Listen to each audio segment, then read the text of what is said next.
What's going on, brothers and sisters? Welcome to the Mucus-free Life podcast, and I am Professor Spira, and we have a beautiful, wonderful show for you today.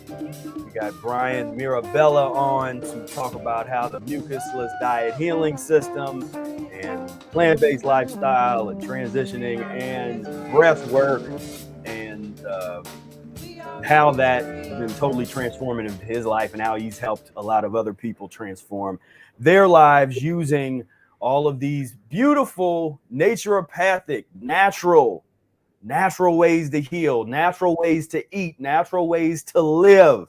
We don't have to suffer living diametrically opposed to Mother Nature. That's what happens when you put these vehicles running around here with putting all this poisonous gas in the air, with having constipated people tell you that you're supposed to put poison in your bloodstream and in your body and in your lymph system, whatever. When you live in that kind of situation, we have to understand we have given up our freedoms to those filthier than us.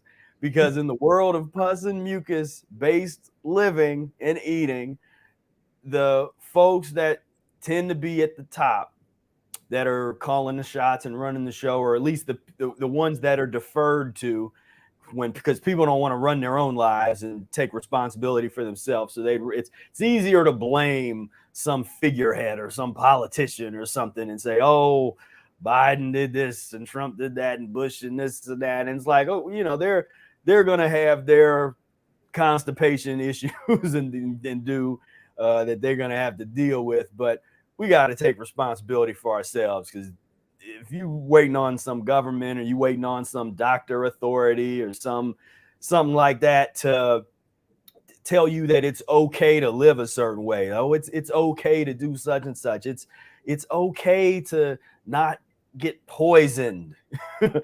So, if you're going to wait for that, you're going to be waiting for a very, very long time. So we will bring Bryan on momentarily, and wanted to make one quick announcement. So this is the first episode where I've ever done this, where we actually have a sponsor for this episode, and I want to start having some sponsors to help support the show.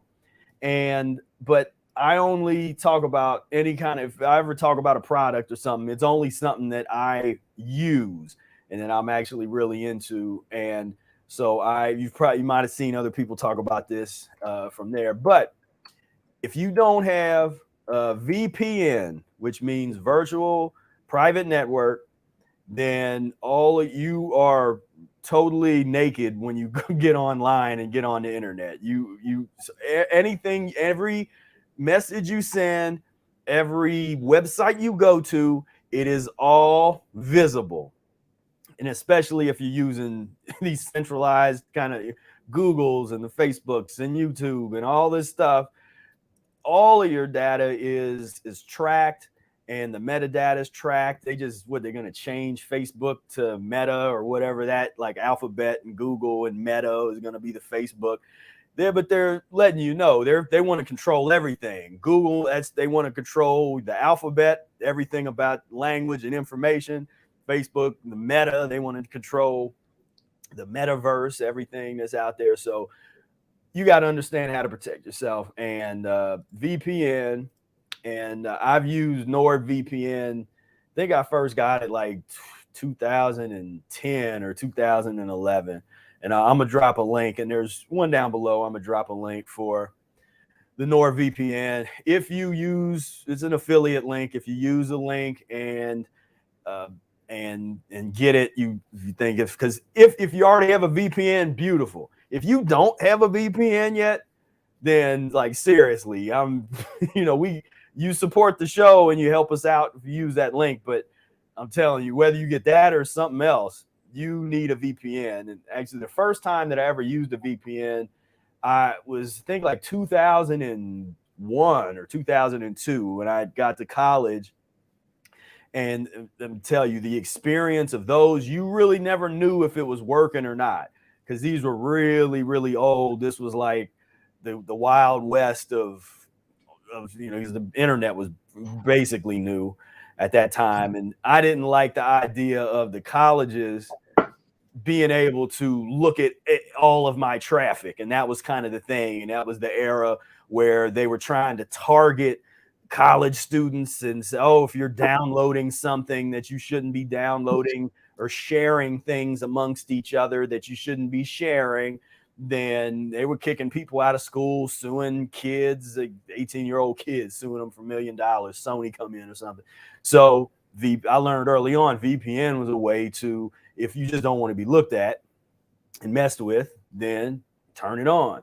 And so I was very happy about 11 years later, when Nord came out and checked it out. I was like, okay, this is actually a really good product. It makes it easy. It's very reliable in terms of you click the button and boom, it's on, protecting your data and everything. So anyway, they got a really great deal. You can save 72% off, up to 72% off on some of their various packages. So click that link, mucusfreelife.com/NordVPN, if that's something that you're interested in. And if you don't have a VPN yet, because you really should have one, you can put it on your desktop, put it on your phone, all that good stuff. And there's some things coming down the pike that I can't talk about yet, but that I'll be talking about soon, where you're going to have a VPN. So get ready, be ready for that. So without any further ado, let's bring on our guest today. Mr. Bryan Mirabella is a human performance specialist with over 3 decades of industry experience and a belief in the simple idea that there is no such thing as overtraining, only under recovery. He's a lifelong athlete and a natural motivator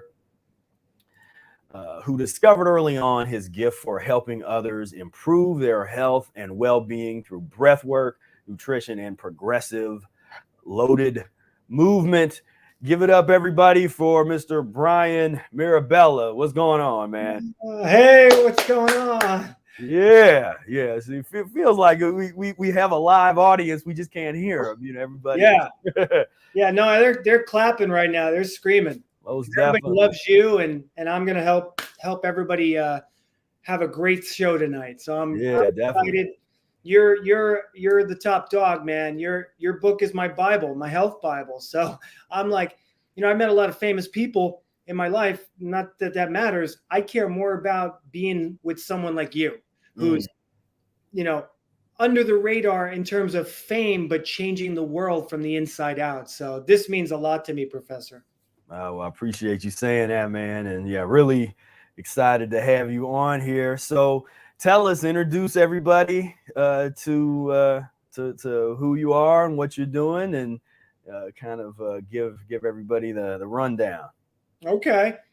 Well, I'm 52 years old. I was born and raised in the Bronx. I was born in 1969, and I've always been a mover and an athlete. From the time I was 5 years old, I was racing kids on the block and beating the 8 and 10-year-old boys. So I just always had this gift to be like a monkey. I mean, that's what everybody called me. I was a monkey.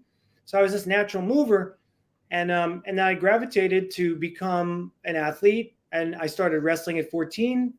I wrestled all through high school and college, captain of the football team, the wrestling team, captain in college, did really well in college, continued to wrestle after that. And then I became a power lifter after my wrestling career.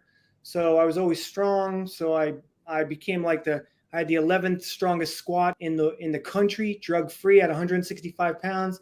I used to put 622 pounds on my back. I tell you that because, that was jock, angry, emotional Bryan. Put me in those defensive, offensive positions for years. And then all the adrenaline and all the cortisol and all the human growth hormone I put in my body, and the taxation on my adrenal glands. So I was okay. I could go, balls to the wall, put my head through a wall, but felt good, thought I felt good, but it doesn't mean it's good for you. So I always tell my students, you don't know how good you don't feel. And then I started to transition at like 39 because everything in my body started to break down. I had a 90% torn left biceps tendon. I had a destroyed 2 discs in S1 and L5 that orthopedic surgeon was telling me you need surgery, and I didn't get any. And I've been able to, over the last 10 years, go from being a broken down man, an athlete who thought I would never be able to do anything again, to now what I would consider to be the best shape of my life at the age of 52. And it started as soon as I started transitioning my food 10 years ago. And my transition took 7.5 years, because I've been on the mucus-free lifestyle now 2.5 years. So really my transition was 7.5 years. And it was good, because when I went on the mucus-free lifestyle, I didn't really suffer, because as a wrestler, you're used to cutting weight. So every night when I started to feel down, and I realized that, okay, that's my body healing. It's sending all the energy to my healing pathways, and then I would eat like guacamole on a raw food wrap just to quell my nerves, because I knew that to pull on my lymphatic system, because I read your book. So the reason I'm saying this is because I read the book. So and I was already on the lifestyle, getting healthy. So my mind was very focused on it. I picked things up quickly when it comes to my health. And then I knew how to transition during the Fruitarian lifestyle. And now I don't really crave anything else but living raw foods, which is shocking, really. Yeah. But it's shocking. I mean, that's a snapshot. But I mean, I came from the depths of society. Like, I also, I didn't grow up very, very nice. I was picked on a lot. I grew up in the Bronx. I grew up in an Irish neighborhood.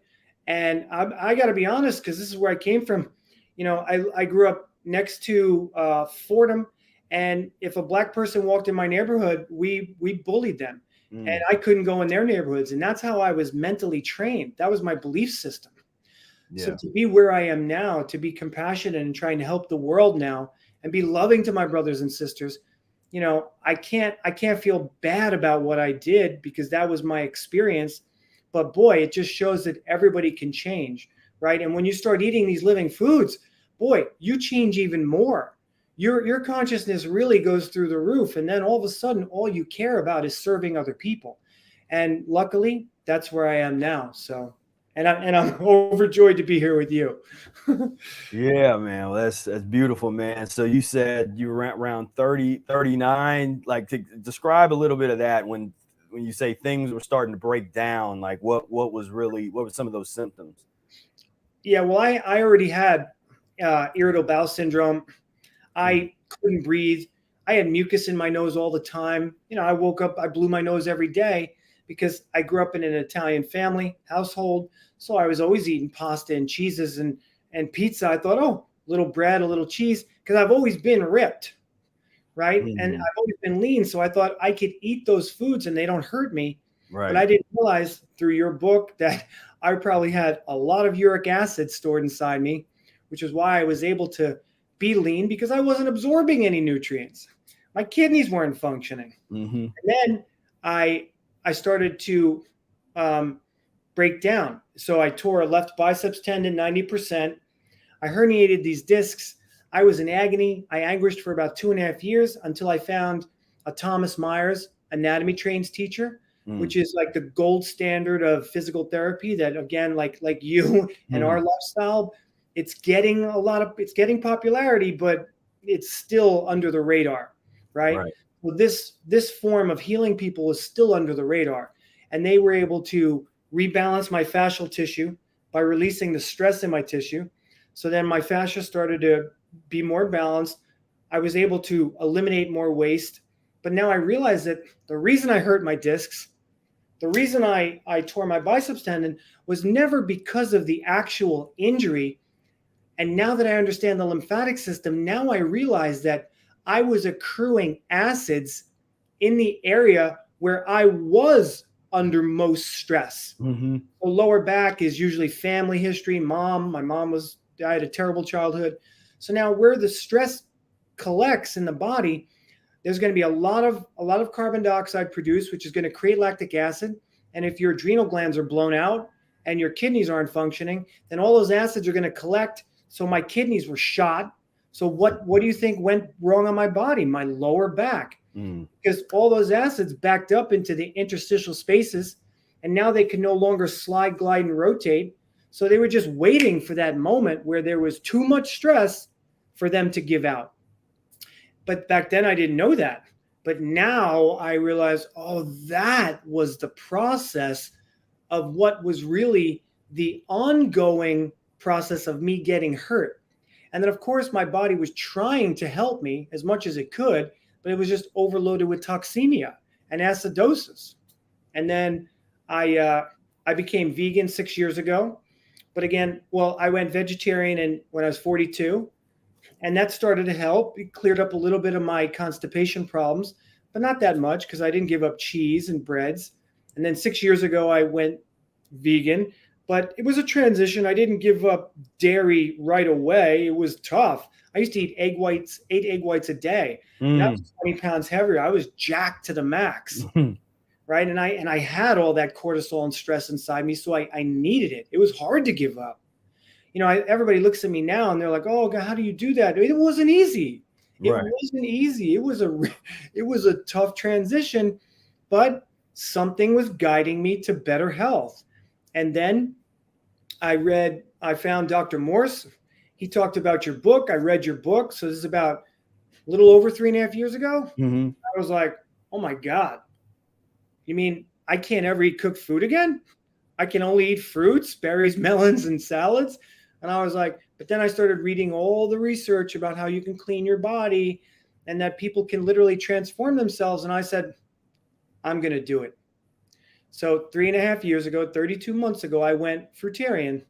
And again, the first 6 months, every single night, I needed something to quell the pull of the lymphatic system on my nerves. So I would make myself guacamole. I'd put it on a raw food vegetable wrap, and I would eat it because I felt, as a wrestler, I felt sucked out, like I was cutting weight. And I lost 15 pounds in 6 months. And I also defecated like I couldn't believe. I was like, where is all of this coming from? Right? That 10 to 15 pounds that's stored in your bone and your intestines. I was just floored. And, you know, like a scientist, I'd be looking in the bowl, taking pictures of it, trying to see if there are any worms in it. That's the tradition. You know, you have to become a scientist over it. And then, so that was 3.5 years ago I started, but I started with acupuncture 5 years ago. And I was already on the healthy road. I go to a network chiropractor for the last 9 years who does healthy brain living, works on your chakras. I see the Thomas Myers body worker for 9 years. You know, but again, when you put 600 pounds on your back for years, you compact everything in your body. So all that acid gets smushed. And then if your tissue is like a baby, right? And it's soft snow that's just fallen on a field. So a baby's tissue is soft, like fresh laid down snow. But as the baby gets older and it takes its 10,000 steps, so if somebody's stepping in the snow and then 10,000 people are walking behind them, by the time you get to 10,000, the bottom of the snow is now rigid. It's ice. So I had become ice at the interstitial levels, the lowest levels of my body. And there's still parts of my body that are like ice. She said, the body worker says there's parts of your body that are luscious, but there's parts of your body that are still like steel, because you don't just overcome that in 2.5 years. I know it's going to take me a journey, and the healing journey never ends. So I went to an acupuncturist, and she was pretty gifted. And she said to me, my first session, she's from Poland, so her bedside manners aren't so great. She's very direct. So she said to me, let me see your tongue. Let me listen to your pulse. And she said, guys like you have a heart attack in their 60s and die. And I was like, what? I was like, what? And I was ego driven. I was like, you got to be kidding me. Right. He's like, well, tell me a little bit about your life. Do you sleep well? And I'm like, no, I have really bad insomnia. She's like, what happens when you sleep? I go, well, I wake up because I'm sweating. I sweat a lot. She's like, you're burning up. She's like, your kidneys aren't even functioning. She's like, you're lucky you are where you are now. And I was like, I just didn't understand because I'd never learned any of this. I'm a traditional kinesiology kind of guy, lever system, Right. lifter. And it was just overwhelming to my psyche. But something said, she's right. Because if she knows the symptoms that I have and I didn't tell her, she's got to be right. So I went to her for 2 years. I didn't go often enough because you really got to go at least once a week. You have to in that condition. You got to be consistent. It's not a quick fix.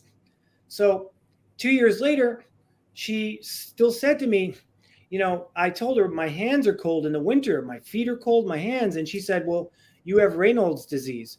And I was like, what's that? And I looked it up. She told me it's a circulation problem. And I said to her, well, I can heal, right?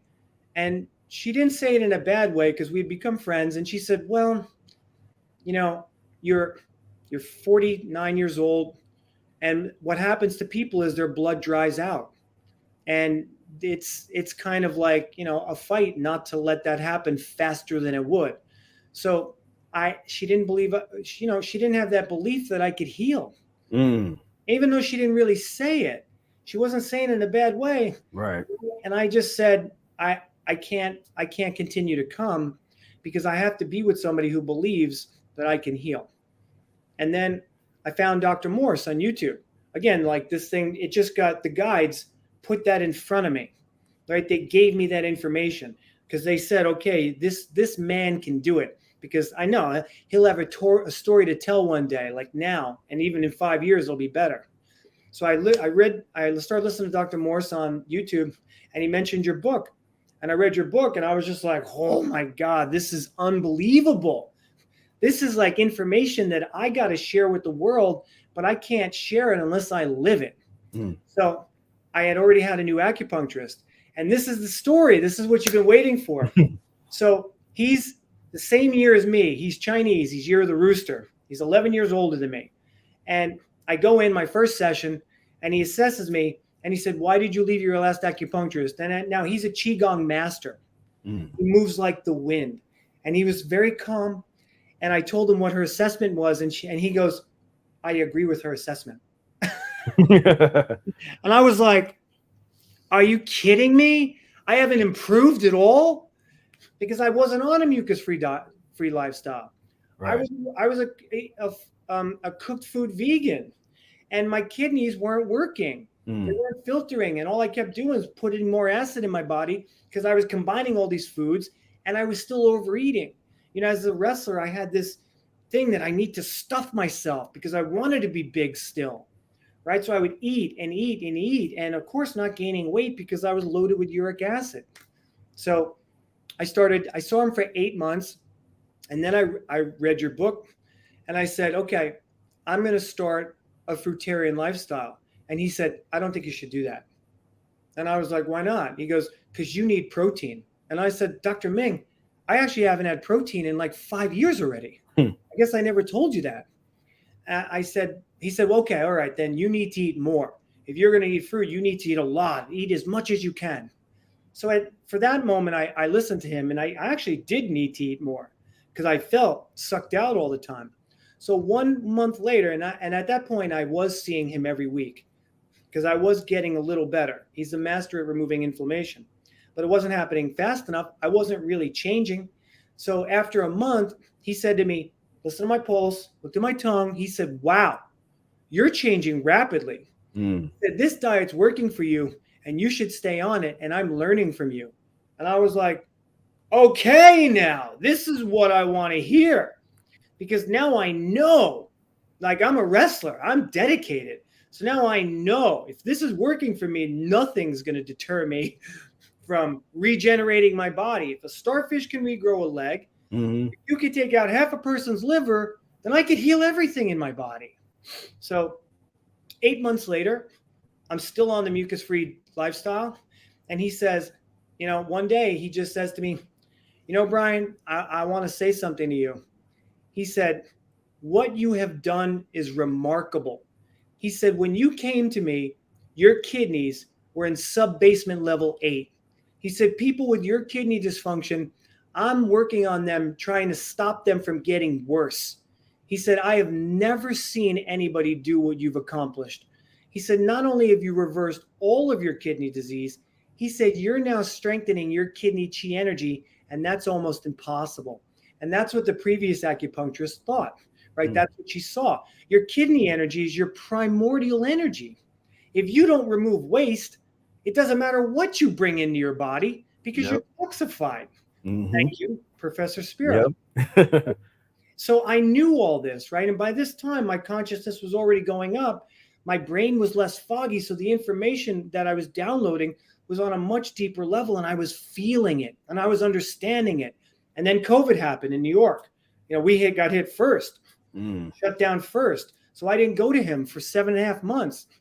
Professor, I went back to him, and he said, he listened to my pulse, looked at my tongue, and he said, wow, you've gotten better. He said, you haven't had any work done? I said, no. He said, oh my God, you've gotten better since I've seen you. He said, are you still doing your diet? I said, of course. He said, stay on this diet because this is the best thing I've ever seen.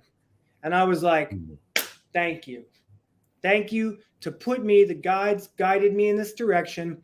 I used my own free will, right? Because I could go, I say this all the time, but I could go mainline heroin tomorrow and screw it all up. Right. I could, if I wanted, but I don't want to because I'm vibrating at a much higher level. And when I started to remove all those acids out of my body and remove my constipation, I could think clearer. Then I started to gravitate to the things that were best for me, the foods that I knew were going to make me feel better, that were going to nourish me. And I also read the book. Have you read the book Return to the Brain of Eden? So the brain of Eden. I've heard of that one. I haven't read that one. You have got to read this book. Tony Wright is on your level. Yeah. He's done sleep deprivation. He's gone 10 days without sleeping, and he had an awakening. Yeah. So when he stayed up for those days, his left brain went bye-bye, and he became ambidextrous, multilingual. Oh my God, this man's information, and he talks about the neurochemistry of fruit on a level that's just insane. Yeah. He said, the fruit is the reproductive sex organ of the plant. It has the perfect neurochemistry for the brain because that's what humans lived on. They were frugivores. And that's, when Adam and Eve left the garden, their first sin was they ate figs because before that they were breatharians. So when they ate that fig, even though it helped their brain develop, it also took them out of the light and it densified their body, right? So, this is just, I have just you to thank, Dr. Morse to thank, Tony Wright, and my own consciousness. And I wanted to tell people, and I reached out to you guys, and I was in shock when you said, yeah, I want to do a podcast with you. And then for me, you'd be like Derek Jeter. That's how I feel like you are to me, growing up a Yankees fan. Yeah, it was the timing just was perfect because we literally just had sort of started with the series, like, okay, we're going to get back to the weekly show, and I'll start reaching out to some people. And I was thinking about you. You were on my list, and so that was like just a universe thing, just plugged it in. Awesome. Yeah, yeah. And I tell everybody out there too, I didn't even know you had a mucus-free lifestyle program. So I just purchased it myself 3 days ago, and I would tell everybody out there to go and get this program because, boy, you made it really affordable. Because obviously it's not about money for you. You want to touch the world, and it's extremely affordable. So everybody needs to go out and get this program because it will change your life. You have no idea how good you don't feel right now, right? Yeah. And then, as you know, I told you I'm an Oxygen Advantage master instructor. So during this whole time, I started Breathwork. And again, I was a jock. I was an emotional, angry jock. And then when I started Breathwork, which was 4 years ago, I also started to realize that I wasn't breathing. Because if my kidneys aren't functioning, if my lymph is stagnant and my diaphragm is shut off, then my lungs can't expand. So the internal pressure in my body was killing me, which is why I was burning up. right? And then I started breathwork, and now I have, I'm teaching people from all over the world, and the breathwork that I teach is actually second to none. And I don't mean that in a cocky way. It's that we get our roots. The oxygen advantage's roots come from the Buteyko method. And in Eastern Europe, the Buteyko method has healed every disease known to man just through breathing, because it can clean your lymph. So now I'm cleaning my lymph through my breath, and I'm cleaning my lymph through the mucus-free lifestyle, and I'm still only where I am now. So I also have to tell people, look, you got to have some discipline. You got to have some dedication. And it's not a quick fix, but that's okay, because the journey is beautiful. Because when you have those aha moments, when you start to feel better, you start to notice things about yourself, there's nothing better than feeling good about the road you're on. I mean, it's just remarkable, and it's only going to get better. Yeah. So talk a little bit about some of the details of your transition, kind of like what you were eating before, and you kind of said you went into vegetarian and then vegan, but what were some of those things? Was it like kind of in the vegan periods, like soy burgers, or that kind of the processed stuff, or was it vegetable, or like kind of what did that look like, and how did that sort of transition, like how long did it take you to get from sort of point to point? Right, that's a great question.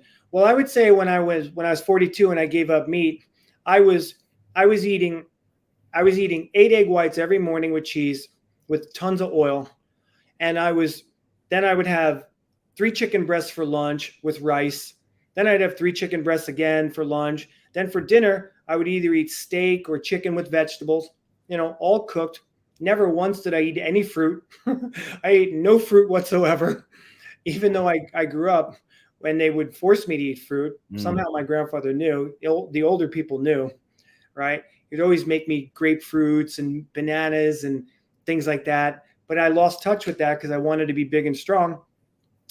And I didn't really eat a lot of processed foods. When I was 17, right before my senior year of high school wrestling, I gave up all fast foods because somehow I just knew it wasn't good for me. So from the age of 17, I've never touched fast food. And I've mostly been off processed foods most of my life. I just knew that if it came in a package, then I shouldn't be eating it. But as I went vegan, I did go into the supermarkets and I did look for vegan alternatives that made me feel like I was eating something else, like a chicken or a meat.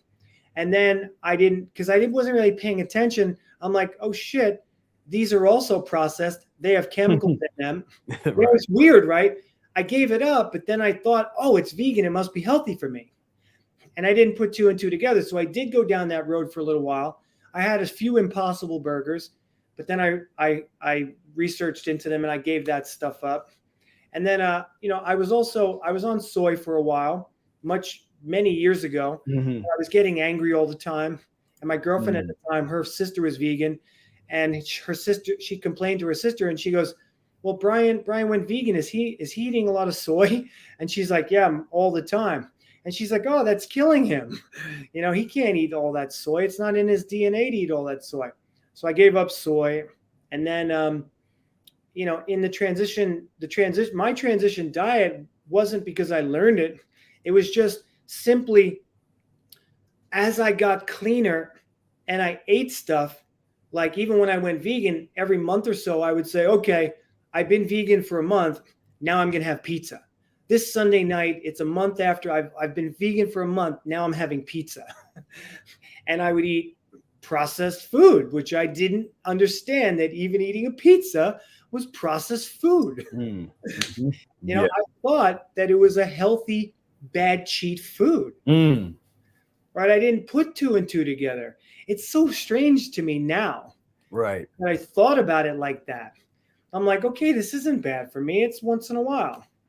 So little by little, I was transitioning. And then the longer time that went in between, I maybe would go 5 weeks where all of a sudden I didn't want to have an omelet, or I didn't want to have like yogurt with berries. because all of a sudden I started to realize that I wasn't craving those foods. So as the time got longer in between, I started to not miss these foods, and then I didn't want them as much. But yeah, the last 7.5 years before I went mucus free, there was a lot of those things in there. The processed foods that I didn't know were processed that I would put in my body. So that transition, was 7.5 years long to get to the point where I said, okay, now I'm going to be mucus free, living on raw foods. So that's a long time. But apparently I needed that amount of time to get myself in the state of consciousness where I could be raw vegan, right? Where I could be like my ancestors. Yeah. And so what do you eat now on a sort of day-to-day basis? What type of fruit you into, and vegetables or that kind of thing? Yeah, I like to post them on my stories on Instagram.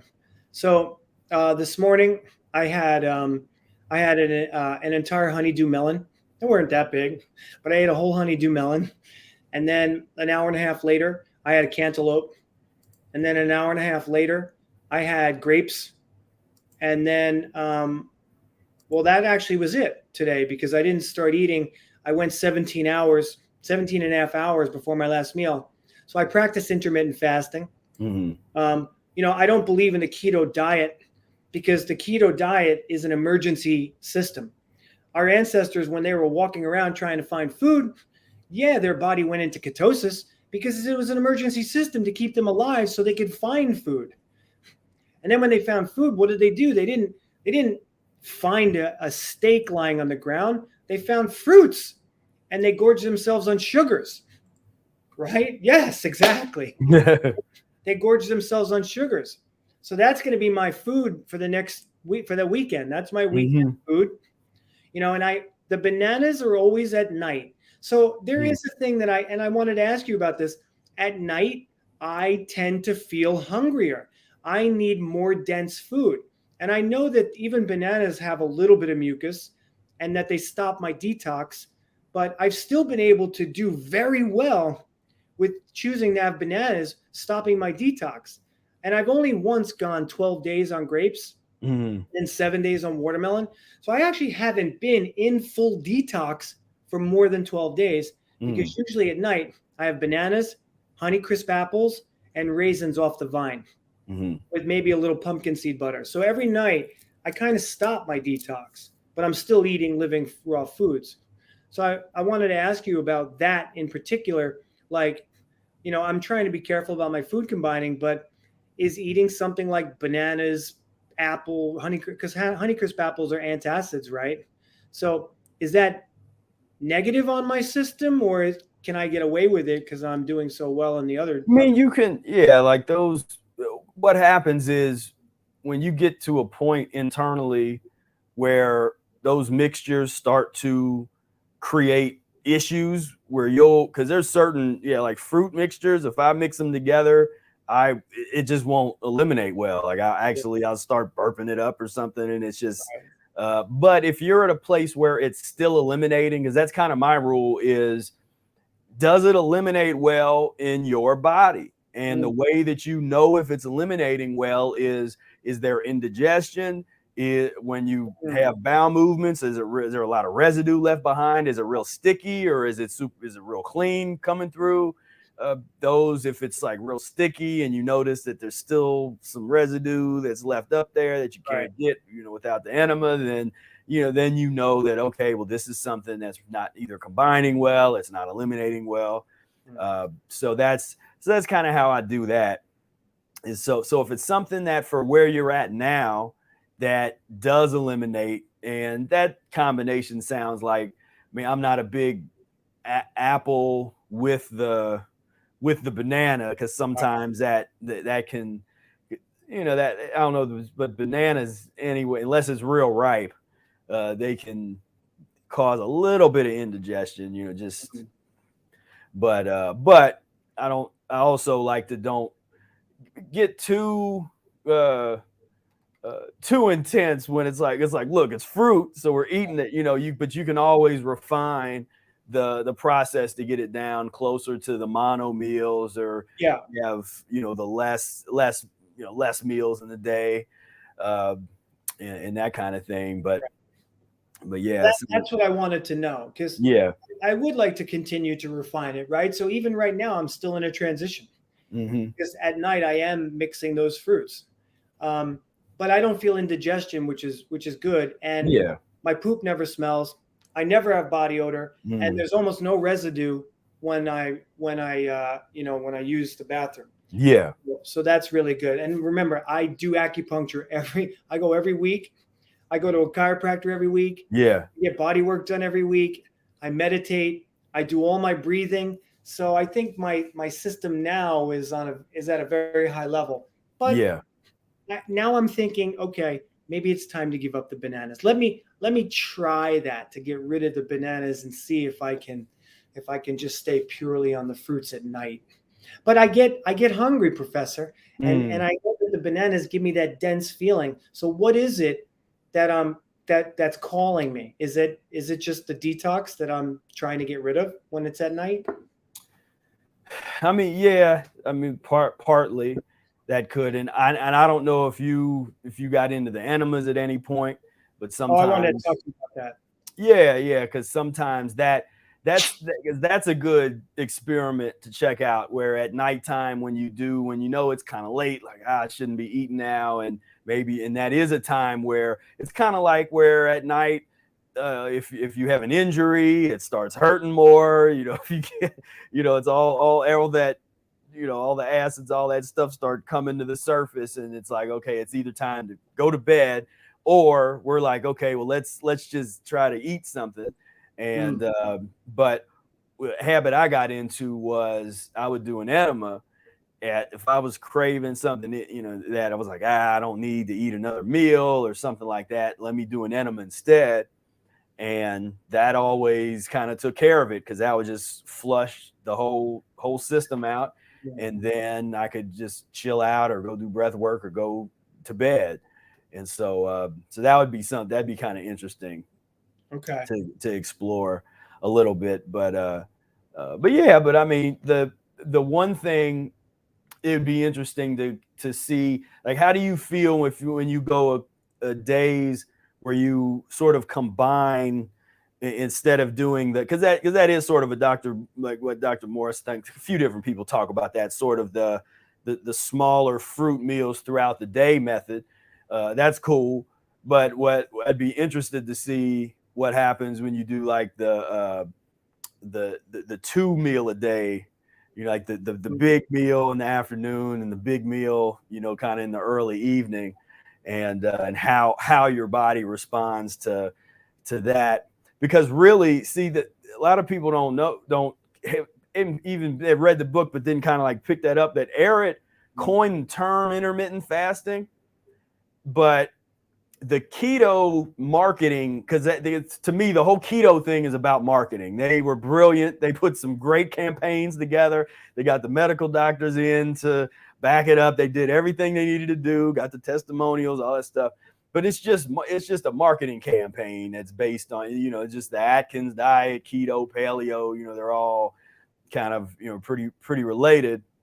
But they basically took this intermittent fasting concept and they just messed it up. They just turned it into something else. But the original Arnold Ehret, where he says the word intermittent fasting and Mucusless Diet and rational fasting, was basically just talking about either if you're doing the 1 meal a day plan, or the no breakfast plan with 2 meals, with like a lunch meal as like the breakfast meal, and then an evening meal as the second meal. Then and if you intersperse that with a day of fasting, or when he said 24-hour fast, he was pretty much talking about like the 1 meal a day plan.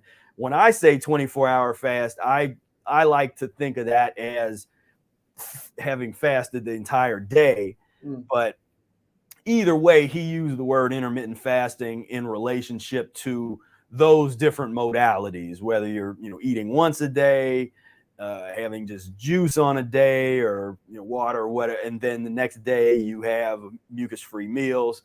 And so that's really the original intermittent fasting concept.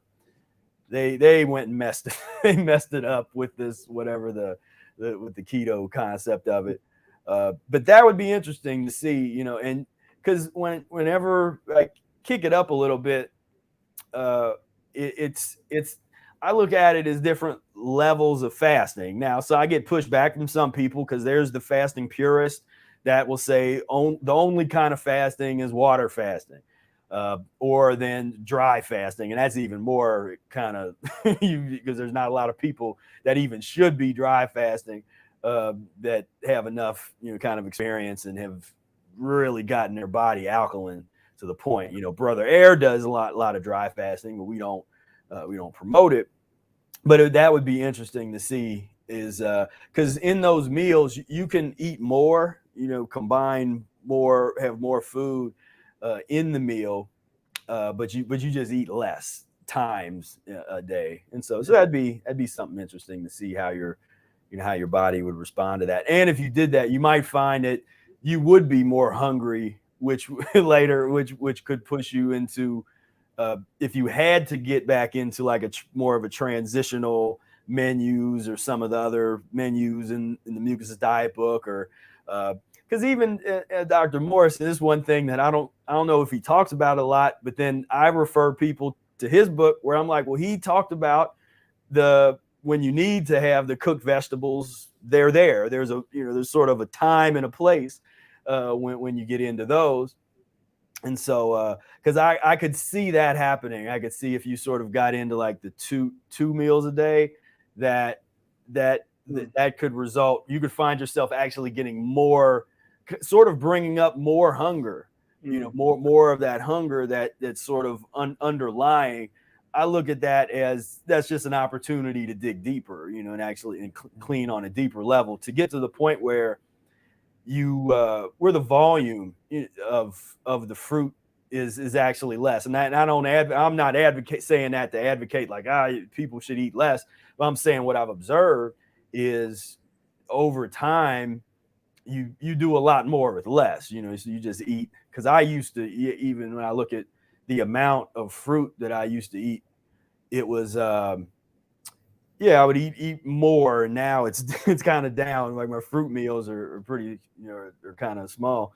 But that's just some things to think about. But it's all, but I think you're doing great just with the transition. It's just, I always like to get people prepared for if you do have to take that step back. I don't like using that word, step back, but if you have to, there's nothing wrong. There's nothing wrong with having some of the cooked mucus-free vegetables or the salads or, whatever is needed to get the, get the transition rolling. Okay. All right. That's good to know. Yeah. I'm not at that level, but I'll give it a try. That's why I purchased the program. So your program. Yeah. And you'll see, like, people get surprised by us because we have sort of both sides, where some of the things we do are in terms of the fasting and that kind of stuff. And now I never recommend long-term fasting for if you don't have the experience. You do the short, but you build yourself up, you transition yourself to be able to sustain longer and longer. And that's a part a lot of people don't like, to go through those periods where they have to just sort of sit and be kind of weak, and you sort of go through that elimination, and then when you rebuild, it's like you're rebuilding a brand new body that's totally built on the plants, on the fruits and the vegetables.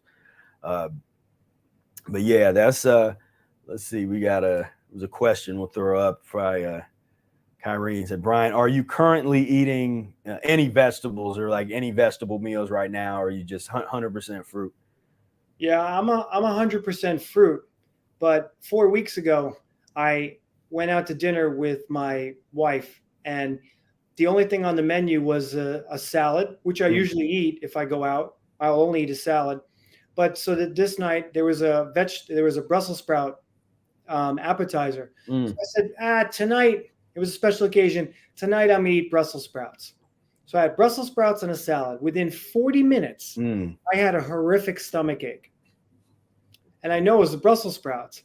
All that cellulose hit my body and I was doubled over. I was like, oh my God. It was terrible. It was really, really bad. And the next day I had diarrhea.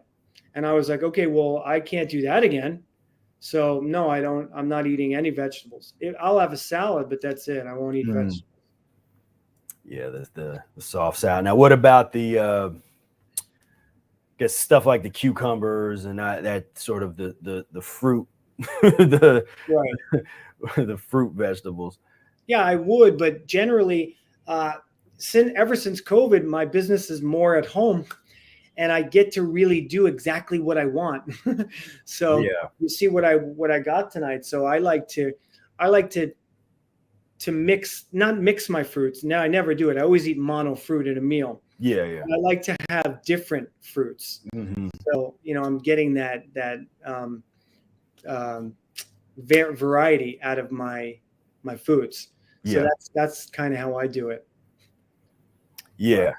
That's let's see, what was I gonna? So tell us a little bit about your breath work methods, and kind of some of the realizations that you've had in the science of breath arena, because that's something that we talk about. We never really recommend any particular mode. We just say it's important, science of breath, and we all sort of go in our separate ways where we find the modalities that work for us. But yeah, tell us a little bit about your methods and what you're into there. Sure, thank you. Well, it's funny you mentioned the science of breath, because there's a book called The Science of Breath by Ramaswamy.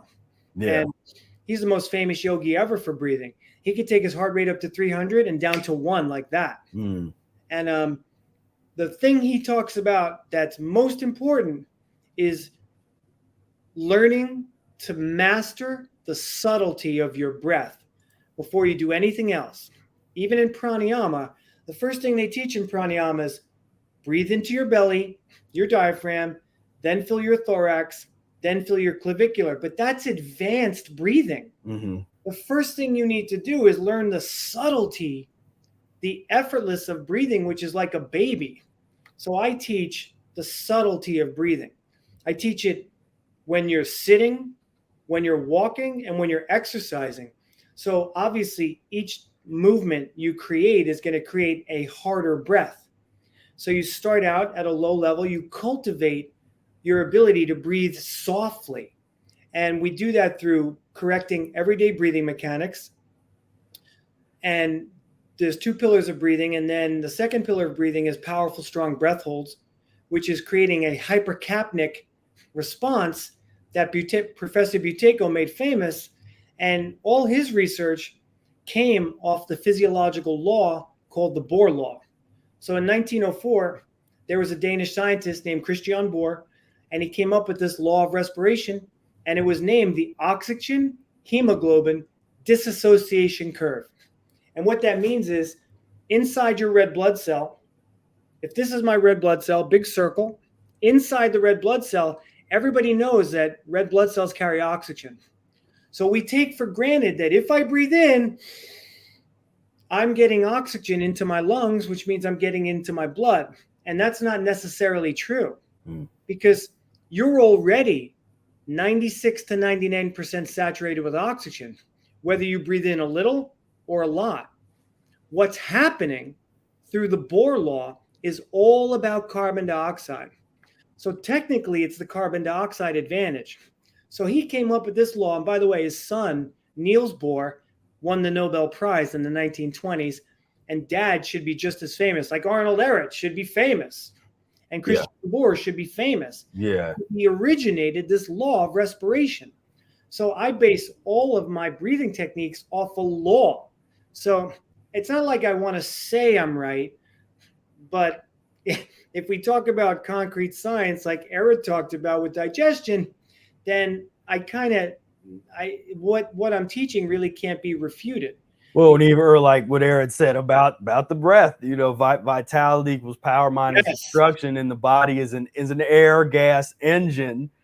Because if we were a food gas engine, we couldn't go an hour without food. We can't go an hour without breath. We can go days without food. So Right. yeah.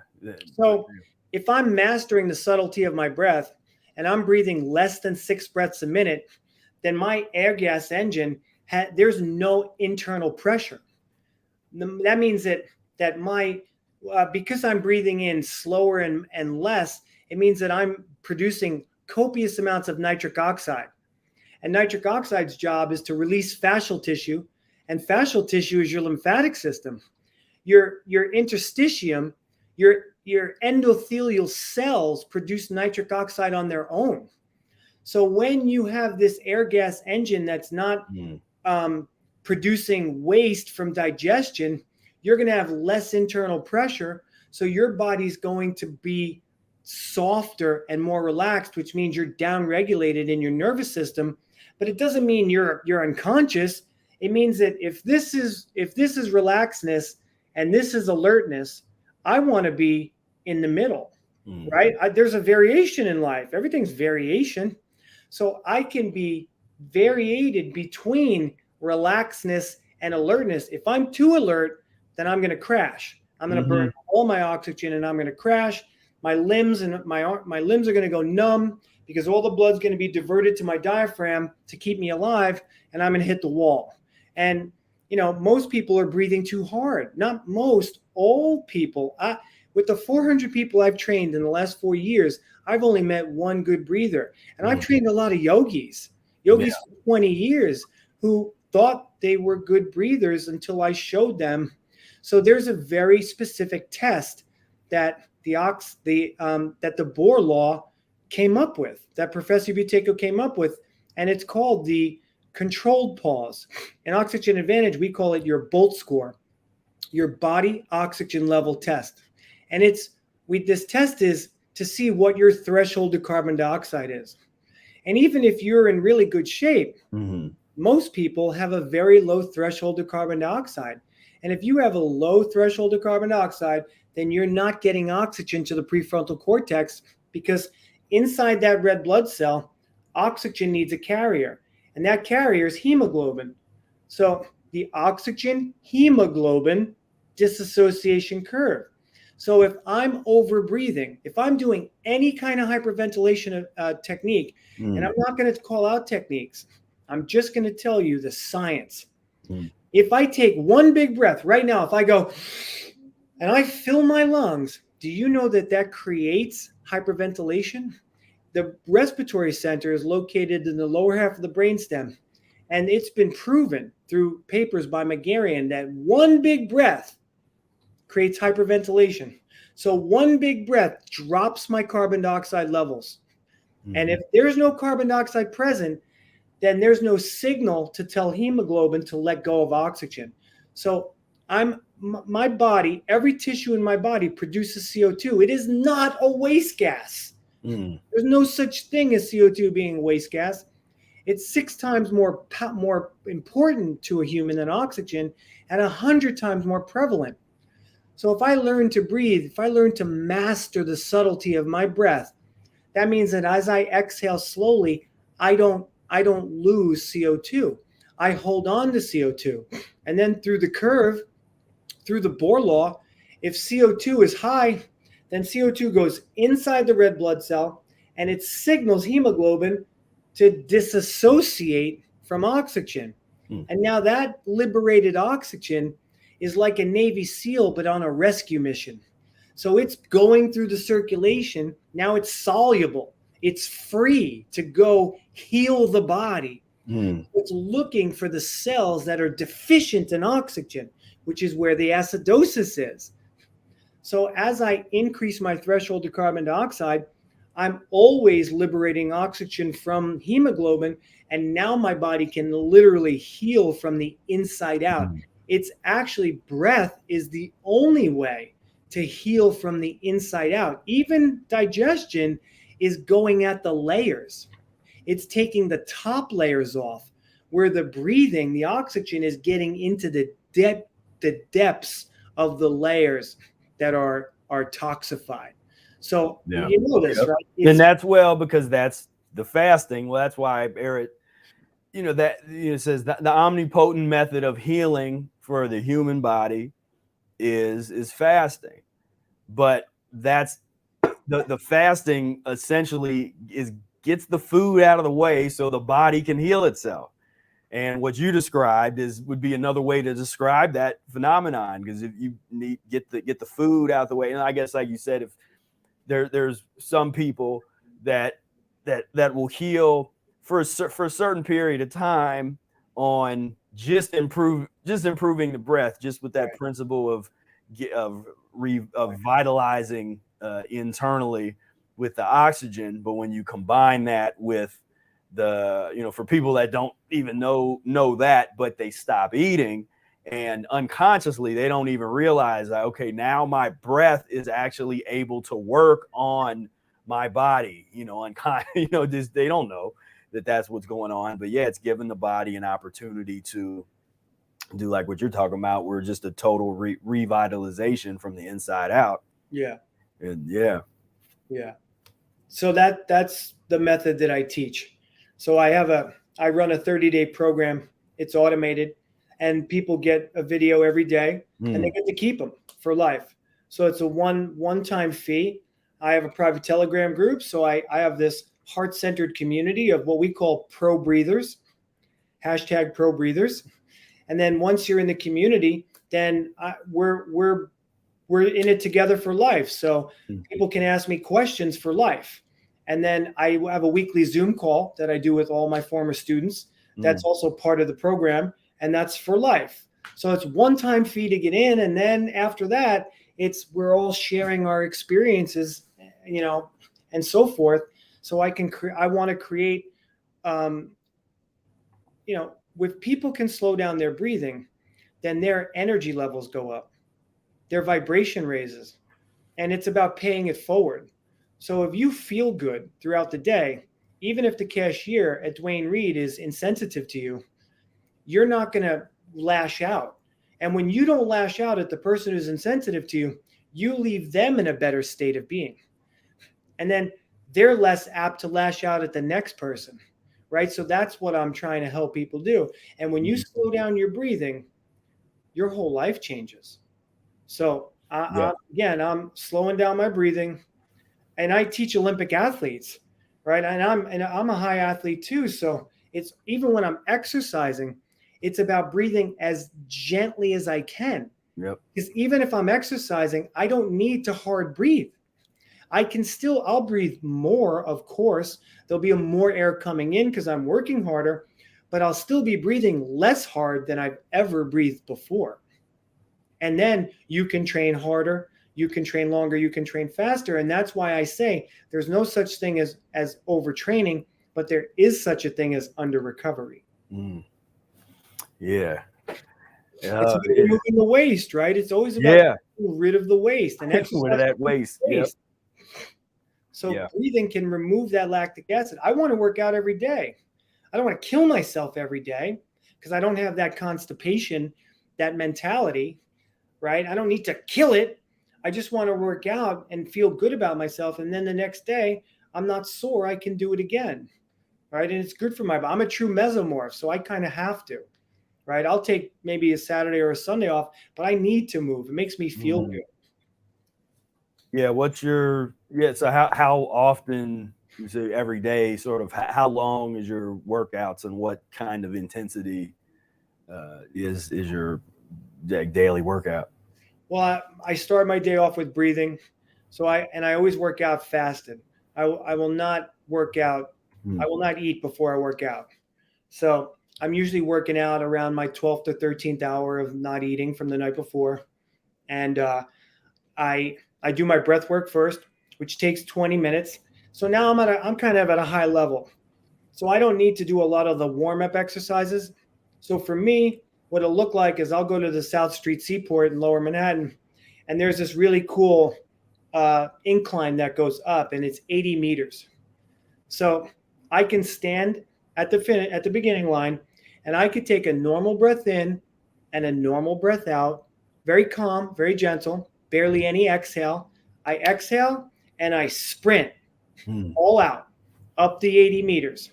So as I'm sprinting, my lactic acid levels are going up. This is following an exhale. This is the hypercapnic response of the body, which is the Bohr effect. So as carbon dioxide levels are going up while I'm running, oxygen levels are going down because oxygen is being liberated from the red blood cell because carbon dioxide is signaling it. So while I'm running, not breathing, my body goes, I know what to do, how to keep you alive. So as the lactic acid is increasing in my blood, carbon dioxide disassociates into carbonic acid, which further acidifies the blood. Oxygen is releasing hydrogen ions, so CO2. It's further acidifying the blood. So people are like, why would you want to do that? Because it's in nature, it's natural. All my ancestors dived for food, and they were able to stay underwater for long periods of time because of this effect, right? The body knows how to keep itself alive. So if I have a cup, so now I'm running, I'm getting to 80 meters, my lactic acid's going up, but this part right here, when the lactic acid starts to get to the top, as carbon dioxide disassociates into carbonic acid, carbonic acid disassociates into sodium bicarbonate, which is baking soda. So my body feeds off of its own waste as an emergency system to stop me from dying. And when it does that, each time I do that, I create a higher baseline. I increase my anaerobic threshold, and it's safer and more effective because I'm not breathing. Because if I was to breathe doing a high intensity exercise, if I was breathing too hard, carbon dioxide is going to go down because I'm heavily breathing through the mouth. And when CO2 goes down, there's no liberating of oxygen. So now I run all the way 80 meters sprinting, and then down the embankment, I jog back. So I'm running 160 meters without breathing. And I do it 5 times. And this is important because after 5 breath holds, my spleen starts to contract. And it'll contract for 3 hours. And your spleen is your blood bank. So it's going to sense that my circulation needs more hematocrit. It regulates your hematocrit level, which is the amount of hemoglobin proteins you have in your body. And because oxygen has an affinity for hemoglobin, because hemoglobin has a heavy iron atom, and you know this, in the Western world, they're like, oh, you have to eat meat because you need iron, right? So I don't do that. I get my iron from raisins, from blueberries, and that iron goes to my hemoglobin. So while my spleen is contracting and it's pushing the oxygen carrying hemoglobin out into the system, it's keeping me alive. And when I'm done, this goes on for 3 hours. So my spleen is able to get very big and then very small because it knows what to do. And at the same exact time, and here comes something I'm going to blow you away with. Through the hypercapnic training effect, my kidneys are synthesizing erythropoietin, which is what all the cyclists took in the Tour de France. So my body is blood doping on its own. So when you get high on your own supply. That's right. Yeah. When it synthesizes EPO prevents red blood cell destruction, and it stimulates the bone marrow to make new red blood cells. That's profound. My body's healing itself. It's making new red blood cells, which means every 7 years now, right? The healing diet, right? I have 4.5 to go to get to 7 years of remaking all of my cells in my body. So I have 4.5 years to go of this, which is why I'm an expert, right? Talk to me in 4.5 more years. I'm going to be on it, right? So every time my kidneys secrete EPO, it takes 4 days for the EPO to be utilized in the body, but I do it every day. So every single day I'm blood doping. And that's why I've been able to heal my kidneys on a much faster level. So they went from sub-basement level 8 to now strengthening my primordial chi energy. That's amazing. And I don't mean about me, about the body, right? I'm in awe of the body, the way God designed us, right? So this is what I teach people. And it's life-changing. It's absolutely life-transforming. And now people want to know how I eat. They're like, why do you, I mean, I'm 52, right? I don't have any wrinkles. I don't have any circles under my eyes, right? I have no wrinkles, no crow's feet. When I smile, maybe a little, but at 52, people that haven't seen me in a few years, they're like, oh my God, I get that. People go, oh my God. And I'm like, what? They're like, you look younger. How did you do that? I call it youthing. So we're youthing, because if you remove the obstructions, V equals P minus O, if you remove the obstructions, then all the stem cells that you were born with have nothing in their way. And then they walk over to their other cell and they're like, hey, this is how you should be acting. I'm going to signal you to do your job the way you were intended, because there's no obstructions in the way. Yeah. Well, I can only get younger. Yeah. That's what's up. That's where like we said, the marriage of Mucusless diet with the science of breath. It's like that's it right there. And now what are some of the, well, so one question that so someone asked, and this is, you probably get this a lot. So give us your thoughts on in comparison with the Wim Hof and sort of what he's doing or how that relates. And then me, my history and when I got into breath work was the Paramahansa Yogananda Kriya Yoga. I went some time in that discipline. So I guess just sort of give us the comparison and your thoughts on some of the related or the competing modalities.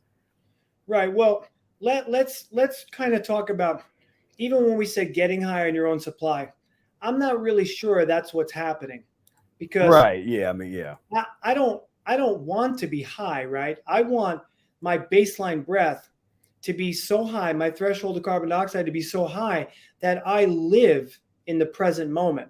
So then I am meditating all day long, right? That's really what meditation is. If we want to talk about enlightenment, then you are in a constant state of self-actualization. Right? So Wim Hof, I started with that 5 years ago, but I also, Christina, didn't feel so good. I was superhuman. I went out into the cold, 17 degrees wind chill. It was the coldest January 5 years ago in New York City history. And my son and I were out there in shorts and no shirt, meditating in the snow. But my hands were almost frostbite because I was hyperventilating, which creates an affinity between hemoglobin and oxygen. So the reason you can go into the cold is because you're activating your sympathetic response by stopping the mechanism of breath. So yes, it works for things like that, but is it good for you long-term? Absolutely not. And the science is tantamount that it isn't, because hyperventilation stops oxygen from getting to the cell. And if you remove carbon dioxide, think about this. When someone's on their last breath in a movie, you see an old person, what do? What are they blowing out? CO2. Yeah. There's no more CO2 left. You can't get oxygen into the cell. And then if you are a CPR certified and someone has a heart attack in front of you and you administer CPR, what do you blow into their mouth? CO2. Yeah. So if you're hyperventilating, what are you removing? CO2. That's plain and simple for me. Yeah. That's it's interesting. Yeah, it's interesting because I always, over the years, I'd looked at Wim's method, and there were certain things that I was like, okay, that's cool, and other things I'm like, I don't know if I'm on board for the because a lot of the cold principles kind of definitely go against Mucusless diet consciousness, as far as we don't want to extremes. The extremes, and Eric talks about extreme forcing vibration, like extreme vibration, and doing that. And that can be, breathing, that can be just some of those old workout, because he wrote that back in the day. And, they used to have some of those really weird, like torture machine type of things in the gymnasiums back in, and so, but he talked about that, where if you over vibrate, then you're going to lose the elasticity in the skin and throughout your body, and then in the age lungs, faster. if you're hyperventilating, you're going to lose the elasticity in the lungs from hyperventilating, and that's what people don't realize. Yeah. Right. So you don't want to get high on your own supply. I mean, yeah, if you hyperventilate, if you do tumo breathing, it'll change your state of consciousness for a moment. It's like doing ayahuasca. It's like doing bufo, toad, 5-MeO-DMT. Yeah, you can experience it in a moment, but shouldn't you be experiencing that every day of your life? So in my method, what we do is we increase our threshold of carbon dioxide. And as your threshold of carbon dioxide goes up, you start having this presence about you where you do feel high, because you're getting copious amounts of oxygen to your frontal lobe, which is your executive center and your pleasure center. So instead of over breathing, if you breathe, I mean, Yogananda's guru was famous for breathing 1 breath a minute. Yeah. Right. Yeah. I was going to ask about something about that. Yeah. Well, he came up with Kriya breathing, but brother, he was already mastering the breath.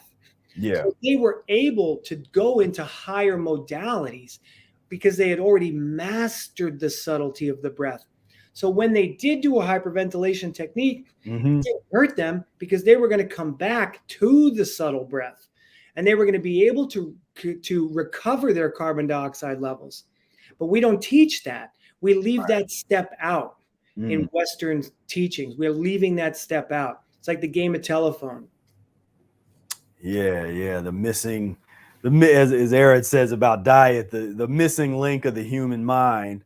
That's like the missing link of the breath work and tradition. Yeah, so that's interesting, because I always thought about that, and in different times. I mean, when I practiced that method, and because I'm a musician that plays a wind instrument, I'm able to, I've had to learn it. I know there's things I do that's probably that's a lot of rules, a lot of different breathing, but you still have to be able to essentially you are training yourself to do a breath a minute, because it's a long exhale as you're playing your instrument.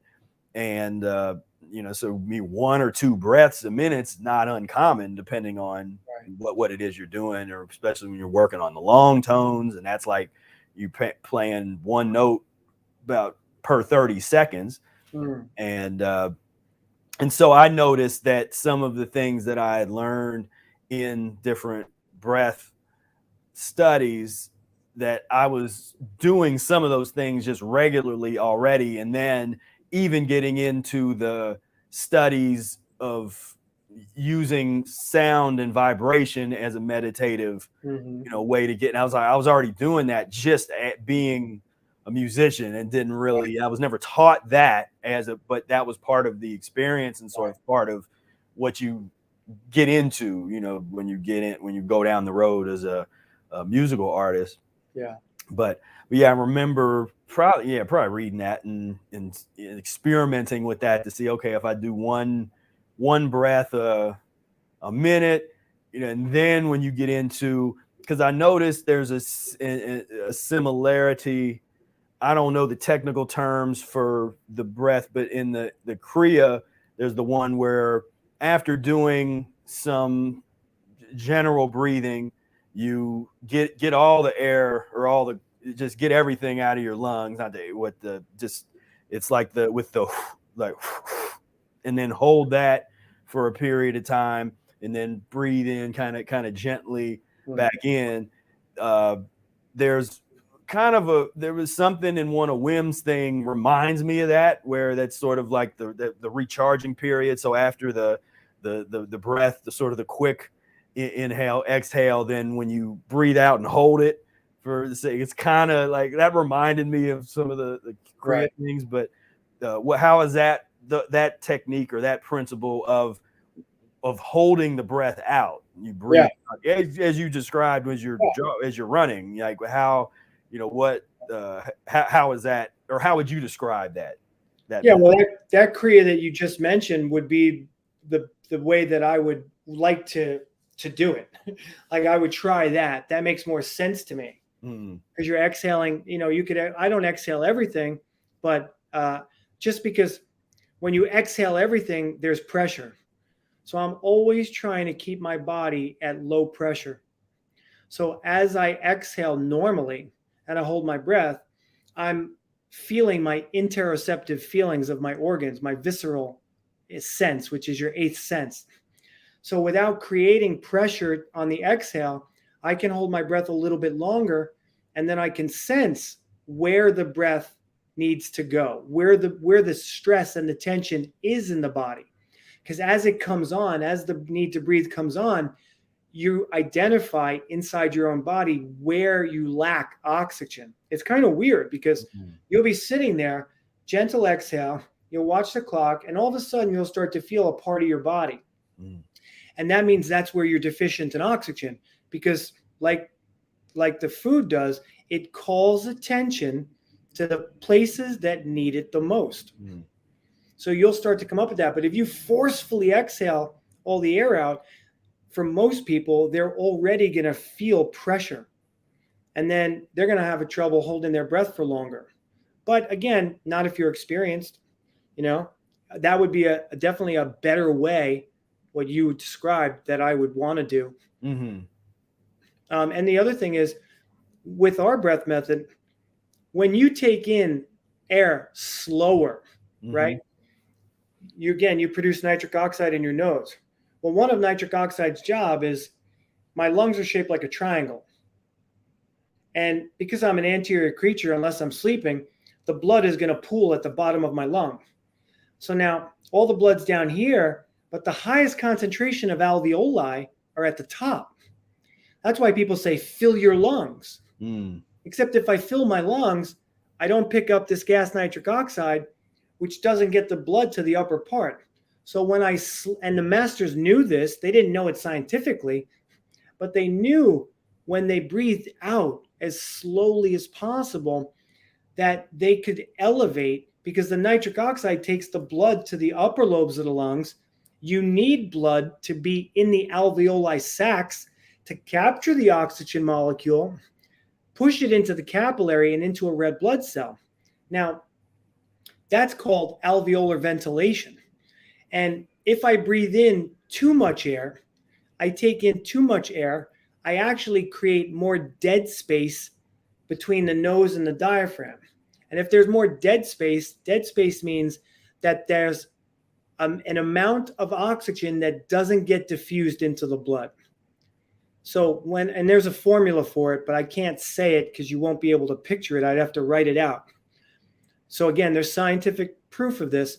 So when I breathe in slower, lower, and deeper, I actually increase the volume of air in my lungs, because my lungs will expand slowly because of nitric oxide. Because nitric oxide tells the endothelial tissue to relax, whereas everybody says you have to fill the lungs. We don't do that.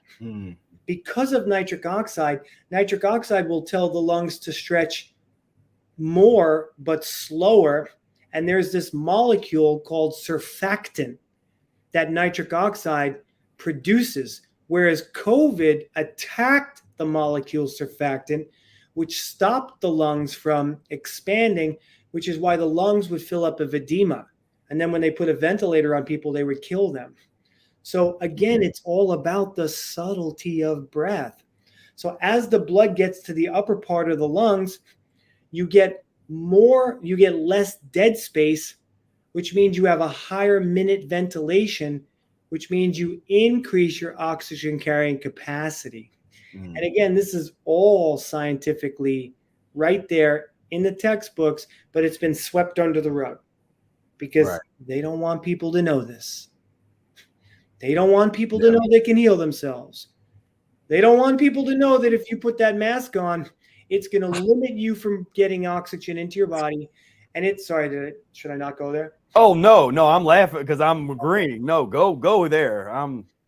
So if you put that face diaper on, you're going to limit the amount of oxygen that comes in your body, and it's going to increase your breathing rate, which is hyperventilation, which is stress, right? Mm-hmm. Wim knows that. You're activating the stress response. Yeah. So why would I want to breathe like that all the time? So that's what the mask does. It's not so bad to breathe in your own CO2, but it is bad because you're going to breathe faster, which means you're going to get less oxygen into your body. And if you heat up the mask, bacteria is going to collect on the mask, and it's going to get on your skin. And I know nurses who have had staph infections. Wow. So it's a diabolical program to make you breathe faster so you are in fight or flight all day. Because they know the law. Right. They know the law of respiration. And it makes sense. If you put the mask on, you're going to have to breathe harder, which means you're going to have more tension in your body. There's going to be more internal pressure. Yeah. That's, I mean, really, you think of the depth of that. Of all mandates in history, the face mask. we're gonna impede your breath. Just that. It's like, how else can we mess your health up? We already got you high on. The best way. Yeah. It's like, let's go right to the source, because they already mastered the chicken nugget type of thing, and the fast food, and the corn, subsidies on corn for corn syrup, and that whole mess. And so now let's just put the face diaper on and see how that I like to say if I wear cotton underwear, does that stop my farts from smelling? Right. Yeah. It's ridiculous. Yeah, that face mask thing is totally ridiculous. And let's see, here was a question from Erica. It said, if you're an advocate of sauna breath work, what technique do you suggest? There was a previous question. What's your thoughts on doing breath work as part of a sauna session? Well, I would, in order to regulate my body temperature, I would breathe as gently as I could in the sauna. So I breathe less air. Again, I want to stop myself from taking in too much internal pressure because I'm already heated up. So I'm actually going to try to cool down my internal organs. I'm going to let the sauna heat me up, right? Because it's only really going to get the interstitial parts, the more the superficial parts. Very hard to get deep layers. It's very, very hard to get deep layers from outside sources. And the sauna, it really isn't. I mean, if it heated you up from the inside out, you'd have a fever. But you're still 98.6 degrees even when you're in the sauna. Otherwise, you would have a fever. So my breath work in the sauna would be to minimize the amount of air that I breathe in, little by little. We call it breathing light to breathe right. So I would just very gently try to normalize my breathing while I was in the sauna. Because everybody knows if you take in a big breath, it burns the hell out of your sinuses. So you don't want to do that. You don't want to take in too much air, because you don't want to remove carbon dioxide. So while I'm in the sauna trying to detoxify, I want to practice breathing light so I can keep carbon dioxide levels high, so it can continue to liberate oxygen. And then that oxygen will get into those layers that are being heated up, and it'll help to remove the waste even faster. All right. Yeah, the sauna, the sauna piece. Yes. Thank you for that. Let's see. This one, for some reason, sometimes because of, I don't know, privacy things or something, the name doesn't come through. So this is Facebook user. Do you think practicing a sport such as free diving is a measured way that could be beneficial? Stop due to the decreasing oxygen since I had a previous brain lesion. Right. Wow. That's a great question. Whoever the user is, if you look at my Instagram account, Breathing with Bryan with a Y, and you look at my interviews, I interviewed Umberto Pellizzari, who's the most legendary freediver ever. Mm. And I put him through one of my breathing techniques, and he didn't know it. And he loved it. So he's always looking, how can I hold my breath as long as I can? So breath holding on land, the way I do it, it can increase your ability to go deeper, right? But nothing is like the water, because the water is going to, as soon as you go below 15 feet, your lungs are already shrinking by 50%. So the idea with the breathing that I teach is to be, how can I get high carbon dioxide levels before I practice my breathing, before I go in the water? So maybe an hour before I go in the water, I would practice 5 strong breath holds to increase my carbon dioxide levels. And then when you're getting ready to go in the water, you absolutely do water trained breathing techniques to go in the water. So it wouldn't change the diver's techniques before the water, but we would do it an hour before. You'd practice my techniques an hour before, and then the diving techniques, you stick with those to dive. All right. Yeah. So if there's any other final questions that anybody has on here, feel free to share, as we'll start moving toward the wrap up. But yeah, man, this is well, for everybody, if you're interested in plugging in with Bryan, down below there's a couple of his links. We got his Instagram links, so definitely follow him there, as well as his website. And I know he's got a bunch of material, a bunch of stuff to check out. Definitely do that.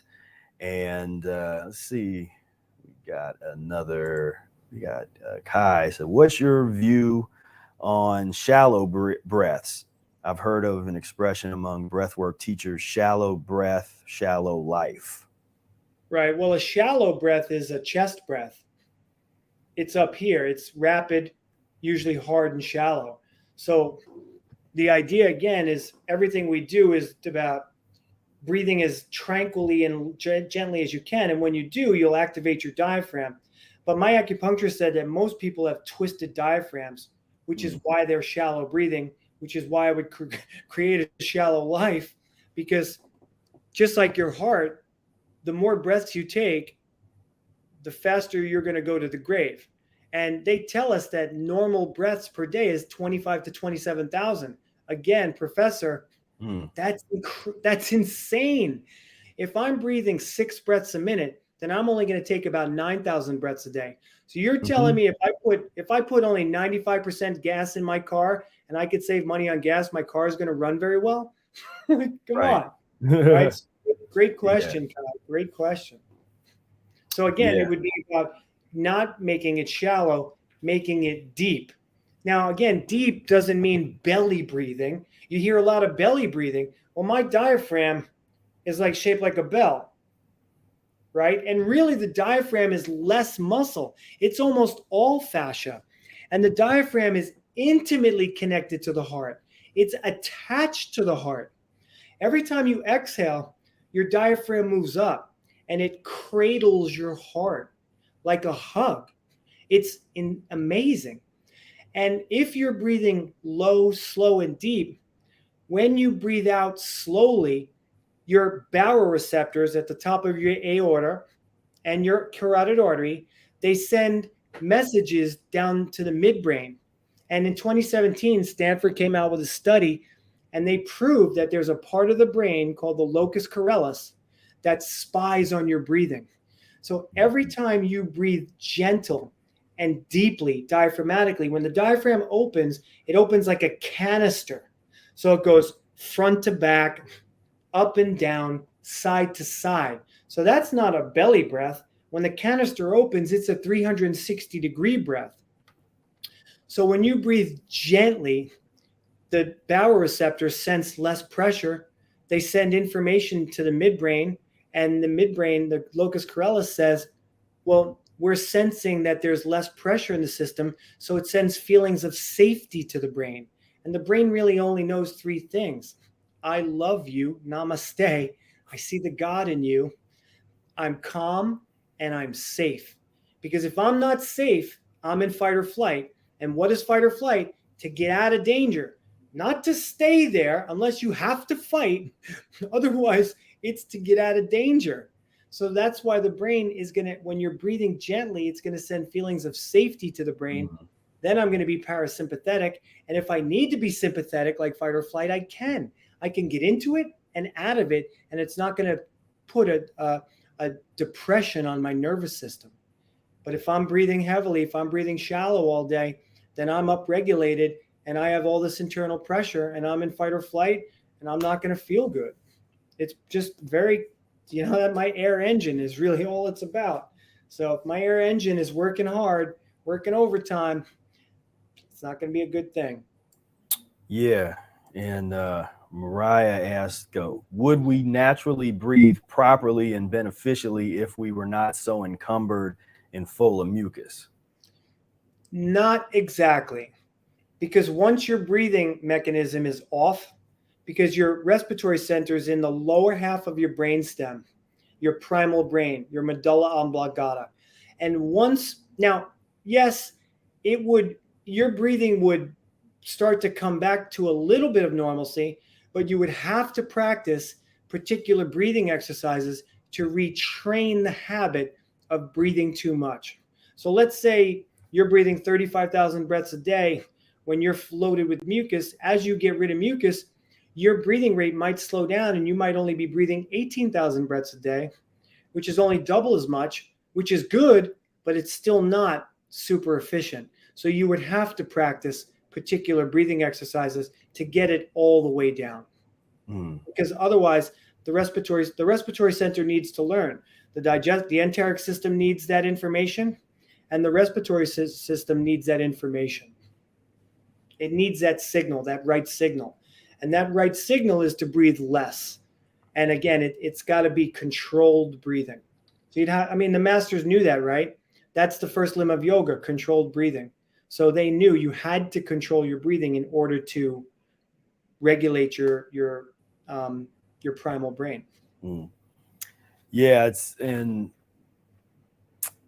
Brother Air often talks about, he makes the comparison with like an animal, like a dog, because a dog, they say dog years, dogs have a whole different lifespan system than we do.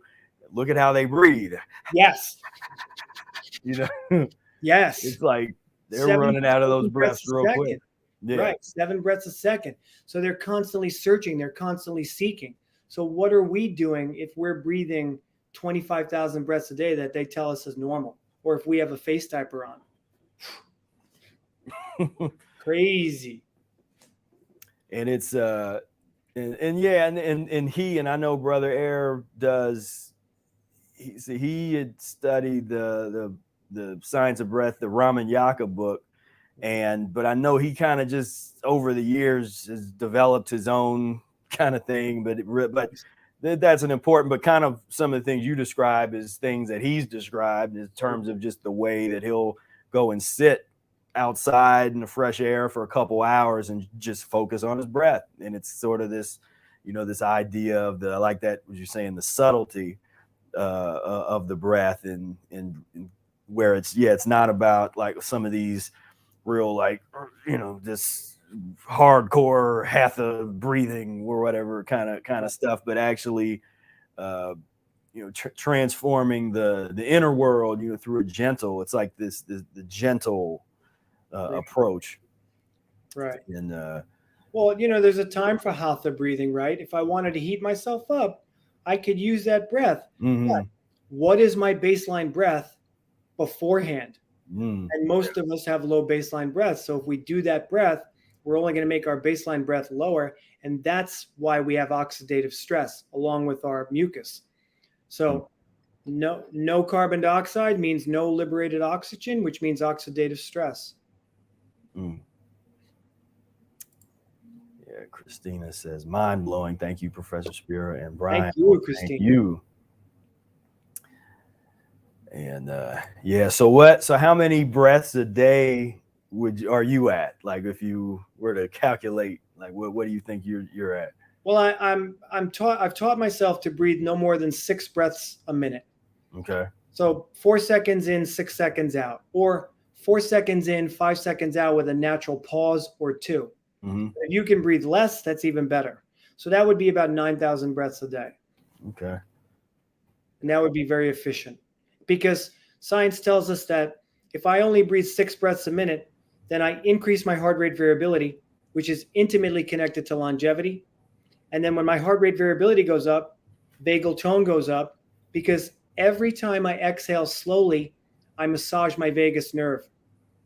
So when my heart rate variability goes up, my vagal tone goes up, and at the same time, it reciprocates pain and inflammation to go down. I've worked with a lot of people who have joint pain, and I get them breathing slowly, and within 2 weeks, their pain levels are like half. Mm-hmm. Because nitric oxide relaxes fascial tissue, and the pain is the body's response to get me out of here. So I'm going to tense up. And then there's also, as my breathing rate slows, I increase respiratory sinus arrhythmia, which is the synchronicity between my breathing rate and my heart rate. I mean, it's just such a beautiful, beautiful symphony that God gave us. It's just absolutely amazing, right? And it's all breath. There is no you. There's only your breath. Mm-hmm. Your breath is the most important. I mean, look, technically we could be breatharians, right? I've seen some videos of people in India who haven't eaten in 60 years. Yep. They're living on prana. People are like, no, that's no way. I'm like, well, yeah, we're light beings. This is the fifth epoch of man. You know, we're at the end of we're at the end of the Kali Yuga cycle. We're coming out now. We went from the Iron Age to the Bronze Age. We're not even close to ascension. Right. We're, like I said, we're the custodians. We're cleaning up the mess. That's right. It's not party time. The party is over. It's closing time. You know, we got work to do. That's right. Right. We're the forebearers, but that's good. I want to be that. Yeah. Yeah. Yeah. Wow, I like that. Yeah. Yeah. So, all right. So I think we're gonna close this one down here, man. It's really great having you on the show. So give everybody your information, how they can get a hold of you and where to find you and follow you. Yeah, I'm very accessible. You know, it's Breathing with Bryan with a Y on Instagram. And then my website is quantumfitness.org. So I've had this business now for 4 years. So quantum is energy, right? So breath work increases oxygen carrying capacity, and oxygen carries a positive electron. So that's quantum energy, right? I'm tapping into the source, into the ether. So it's quantumfitness.org. And everything you need to contact me is on that site. My breathing program is on that site. You could message me on Instagram.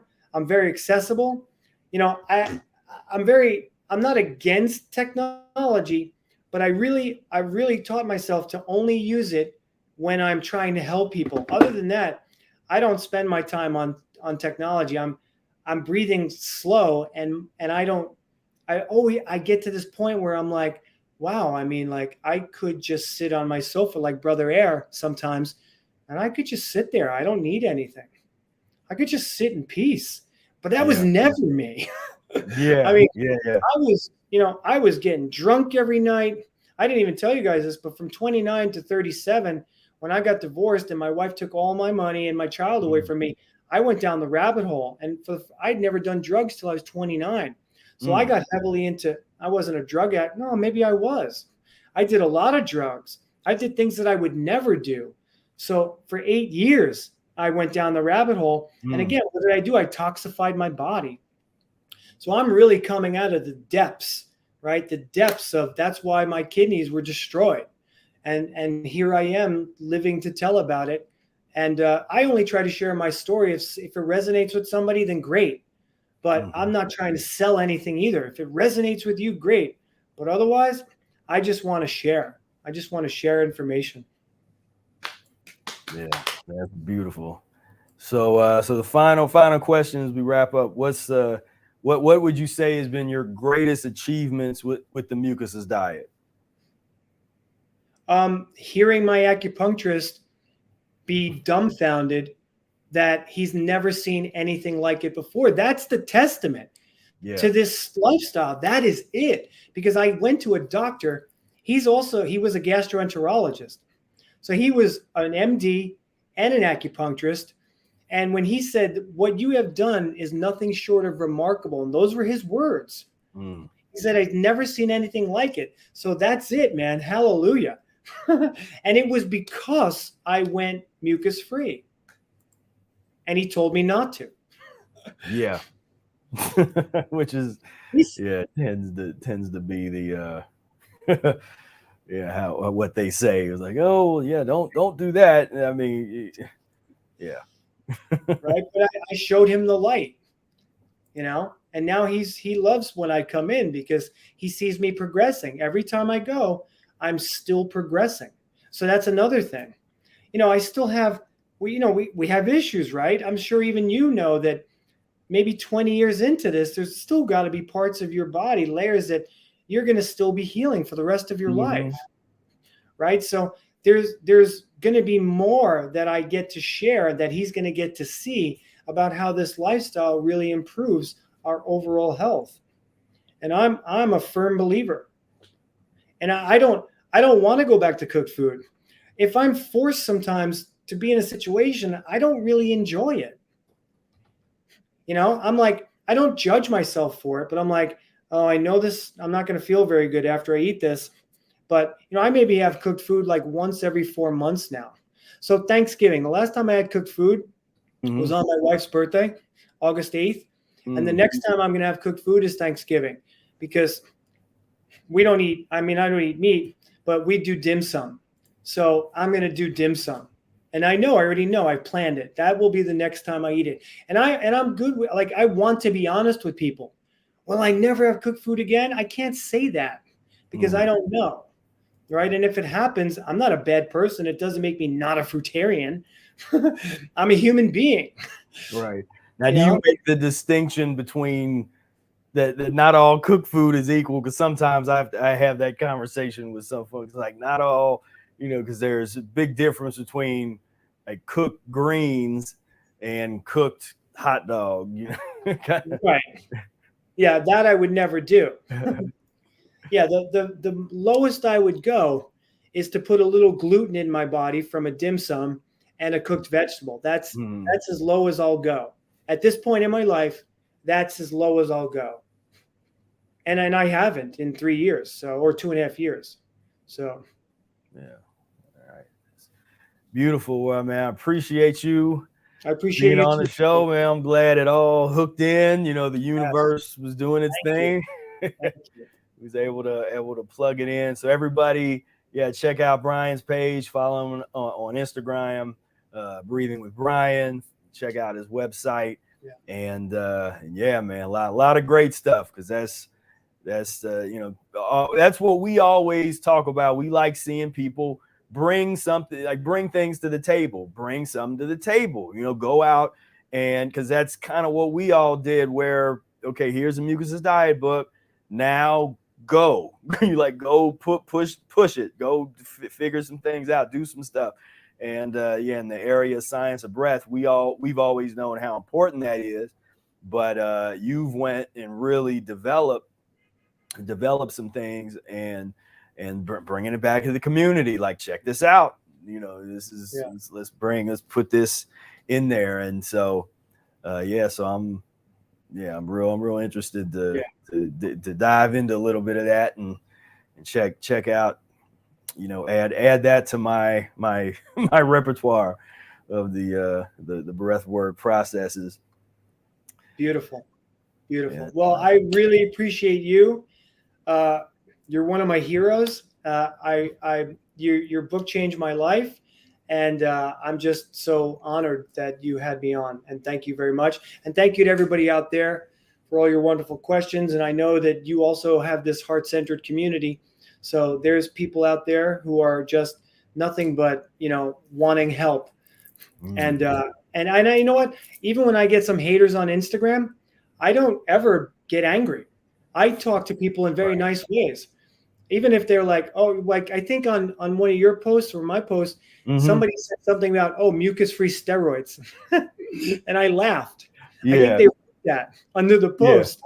And I was like, people have thought I look like that my whole life. And I'm like, okay, it's all right. You can have your thought. You don't know me. It's okay. Yeah. Yeah. I mean, that's, and it's like this era, the internet troll era, where, you know, people can hide behind the computer and say stuff that they never say in face to face. Right. But yeah, there's definitely that level of, you know, I relate it, and we could have talked a whole another segment on behavior. I was gonna add that came up when you were talking about the connection as you change your diet, how your behavior changed. You know, that any outburst of anger and that kind of stuff, you just become more calm, more clarity of thought. I mean, that's part of the transformation, and that's a hard one to get people to. And it makes sense that it would be hard for the people that are really stimulated on all the meat and the dairy and that kind of stuff, for them to understand the experience of not being so hopped up on that stuff, and for your behavior to totally transform. Right. And, Thank you, brother. Yeah, man. So, all right. So I appreciate you, and everybody give Bryan give him a hand in the comment section there. Thank you. And so all right. So I do want to tell you guys, got one announcement. So tomorrow I'm doing my final, or not my final, but I'm doing a replay of the webinar that I did on Tuesday. It's going to be at 1 p.m. Saturday, tomorrow. So I'm going to put a link if you're interested in registering and attending. This is the Burn Fat and Create Godlike Immunity, Eating Mucus-free in the COVID Era webinar, and I'm going all in. I talk about things that I'm not allowed to talk about here on YouTube and Facebook. You know, we go all in and really get into some stuff related to this COVID era nonsense. And so definitely invite you to click that link and register, and hope to see you tomorrow there. And another reason we did that was because I'd gotten a lot of messages from folks that live in Europe that were saying, that's too late, because we did it on Tuesday at 8 o'clock. And they're like, it's like 2 a.m. where I'm at. So it's like, okay, it's at 1 p.m. here. So that's going to be like 9 o'clock or something for you guys, or 8 o'clock. And so you should be able to make it there if you are available. And as I said earlier, we have a new sponsor for the podcast, NordVPN. And if you don't have a VPN yet, I definitely recommend getting one. And I personally have used NordVPN for almost 10 years, and I've found it to be really great. And they're actually always improving the interface and making upgrades and updates. And so there's a lot that they offer there that other ones don't, because I have another one that I don't really use a lot, because Nord just works. Like, I have it on my cell phone, on all my computers. And if you don't want people looking and having a record of every little thing that you do on the internet, then it's very important to have a VPN. And when you order through our link, then you are supporting the show. And of course, if you haven't signed up yet for our newsletter and the Mucus-free Life Insiders Club, then you definitely want to do that. And you get the download of 5 free mucus-free recipes, some of my favorite top 10 mucus-free foods, as well as an introduction to mucus-free menu planning. So all of that right there. And so yeah, this has been a very fun show. We are mucus-free. That'll be it for today. Until next time, peace, love, and breath. We are mucus-free. We are mucus-free. We are mucus-free. We are mucus-free. We are mucus-free.